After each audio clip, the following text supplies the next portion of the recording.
त्यो प्रधानमन्त्रीज्यूले त्यस्तो भन्नुभएको नै छैन। प्रधानमन्त्रीज्यूले यस्तो कुरा आयो म अचम्ममा परे भनेर भन्नुभएको कुरामा यसलाई चाहिँ विवाद प्रधानमन्त्रीज्यूले भन्नुभएको कुरा त्यो एकचोटि रिक्याप गरेर सुन्नु होला।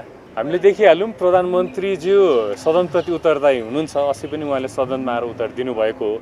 आवश्यकता पर्दाखेरि उहाँ फेरि सदनमा आएर उत्तर दिनु नै हुन्छ। यो विषयमा प्रधानमन्त्रीज्यूले भन्नुभएको कुरा नै हो।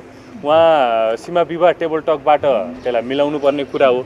यसमा दुई देशले नै टेबल टकबाट मिलाउनु पर्छ भन्ने कुरामा स्पष्ट पारिसकेका छन्। त्यसले गर्दाखेरि जति पनि आवश्यक कुराहरू छ त्यो डिप्लोमेटिक तरिकाबाट परराष्ट्र मन्त्रालयले आवश्यक काम कारबाही अगाडि सारिसकेका छन्। मानव अधिकार आयोगले बुझाएको प्रतिवेदनमा के गर्छ सरकारले? त्यसमा सुरुमा नेपाल सरकारलाई त प्रतिवेदन औपचारिक रूपमा आइसकेपछि थप कारबाही अगाडि प्रधानमन्त्रीजीले पनि के भन्नुभएको भन्नाले हामीले सीमा विवाद सम्बन्धी हामीले काम अगाडि बढाउँदाखेरि चाहिँ अर्को पक्षबाट नेपालले पनि सीमा मिचेको छ भन्ने कुरा आउँदाखेरि प्रधानमन्त्रीले म अचम्मित परेको भनेर भन्नुभयो। प्रधानमन्त्रीज्यू पनि यसमा अचम्ममा पर्नुभएको भनेर त्यो हिसाबले उहाँले सदनमा अस्ति भन्नुभएको हो। यसमा मैले भने जसरी नै परराष्ट्र मन्त्रालयले पनि यसमा स्पष्टीकरण प्रदान गरिसकेको छ। दुई देशबीच संयन्त्रहरू बनिसकेका छन्।